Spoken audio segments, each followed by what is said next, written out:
السلام علیکم ورحمۃ اللہ وبرکاتہ۔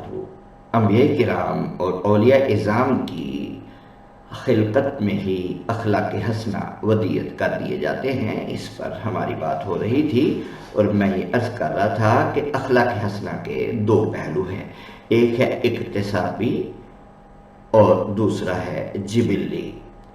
خلق حسن کی صلاحیت بندے میں پیدائشی بھی ہوتی ہے اور اکتسابی بھی۔ اکتسابی کا مطلب ہے کسب سے، محنت سے، جد و جہد سے۔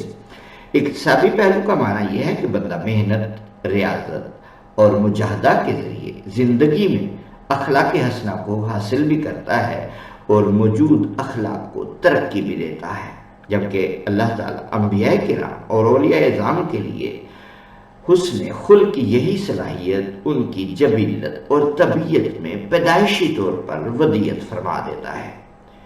یہی وجہ ہے کہ اللہ تعالیٰ کے نبی سے پیدائش کے دن سے لے کر اعلان نبوت تک بھی اخلاق حسنہ کے خلاف کوئی کام صادر نہیں ہوتا۔ تمام انبیاء کرام کی یہ خصوصیت ہے کہ وہ اعلان نبوت سے پہلے بھی جھوٹ، بخل، کنجوسی، ظلم و جبر اور ہر قسم کی بدخلقی سے پاک ہوتے ہیں۔ وہ طہارت، صداقت، ایمانت، دیانت اور احسان و سخاوت کے پیکرے اتم ہوتے ہیں۔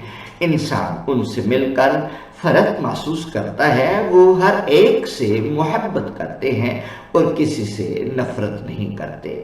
الغرض اللہ تعالیٰ نے جس کو نبی بنانا ہوتا ہے اس کے نفس میں ازل سے ہی یہ ساری خوبیاں اس کے اندر ودیت فرما دیتا ہے۔ انبیاء کرام کے بعد نچلے درجے میں یہی خوبیاں اللہ تعالیٰ اپنے اولیاء کے اندر بھی پیدا فرما دیتا ہے۔ نچلے درجے میں اولیاء و صالحین اپنی محنت اور ریاضت اور مجاہدہ اور عبادت سے اپنی زندگی میں ان کو ترقی دیتے رہتے ہیں اور انہیں اوج کمال تک لے جاتے ہیں۔ یعنی طبیعتاً جبلاً ان کے اندر تھوڑی مقدار میں اللہ تعالیٰ ان خوبیوں کو رکھ دیتا ہے، مگر وہ ان میں ترقی دیتے ہیں اور انہیں کمال تک پہنچا دیتے ہیں۔ ایک حدیث مبارک میں حسن اخلاق کو نبوت کا 24واں حصہ قرار دیا گیا ہے۔ حضرت عبداللہ بن سرجس المزنی سے روایت ہے کہ حضور نبی اکرم صلی اللہ علیہ وآلہ وسلم نے فرمایا، السمت الحسن والتودۃ والاقتصاد جزء من 24 جزءا من النبوہ۔ اس حدیث پاک کو جو میں نے آپ کے سامنے روایت کی ہے، اس کو اخرجہ الترمذی فی السنن کتاب البر والصلہ باب ما جاء فی التعنی والعجلۃ، اور دوسری احادیث کی کتابوں میں بھی اسی طرح کی روایات آپ کو مل جائے گی۔ اس حدیث پاک کا مطلب یہ ہے کہ اخلاق حسنہ انبیاء کرام کے خصائل اور فضائل میں سے ہیں، اور انبیاء کرام کے بعد جس خوش نصیب انسان کو اخلاق کی خوبیاں نصیب ہو گئیں، گویا اس نے براہ راست نبوت کا فیض پا لیا۔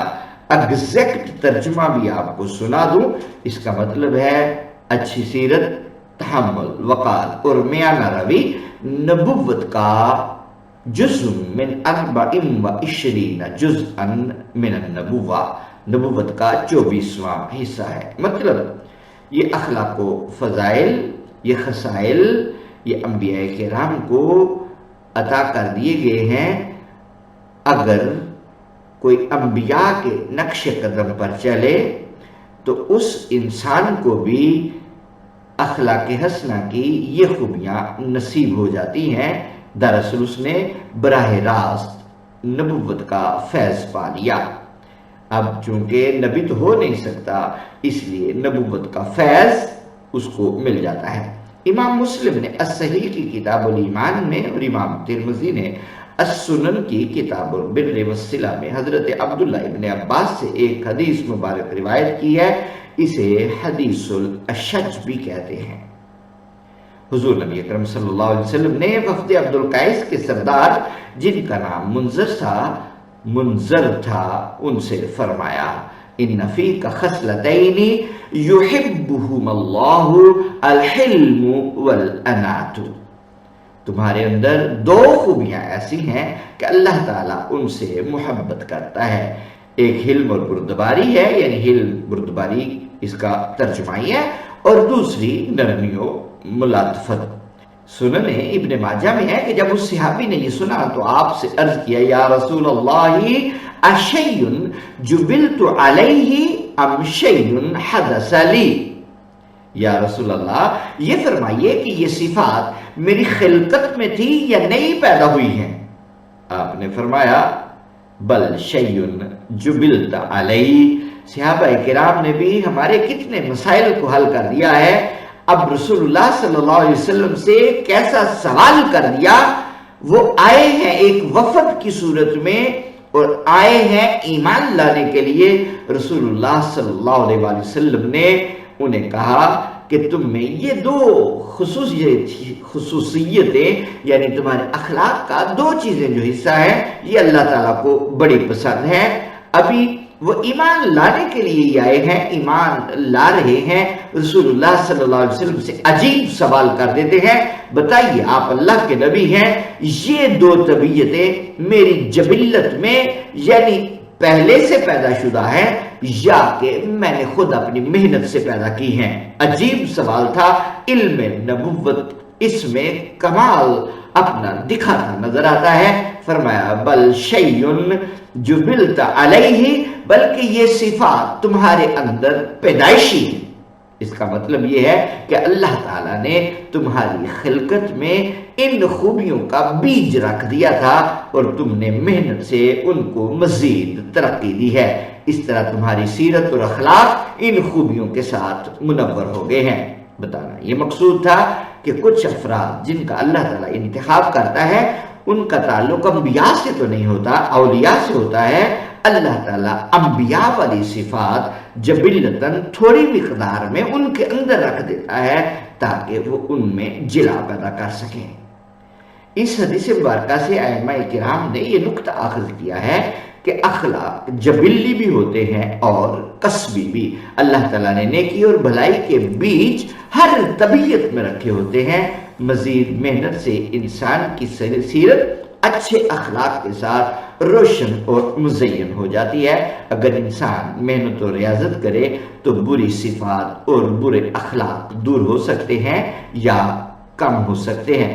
اگر برے اخلاق کا علاج ممکن نہ ہوتا تو تعلیم اخلاق، ریاضت اور مجاہدہ سب بے مقصد ہو جاتے۔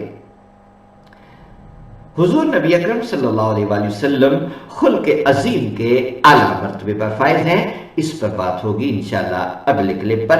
اگر آپ کو ہماری باتیں اچھی لگیں ہماری چینل کو سبسکرائب کیجئے تاکہ ہماری حوصلہ افزائی ہو، بیل آئیکن کو بھی ضرور پریس کر دیجئے تاکہ ہر نئی آنے والی ویڈیو آپ تک بر وقت پہنچ سکے۔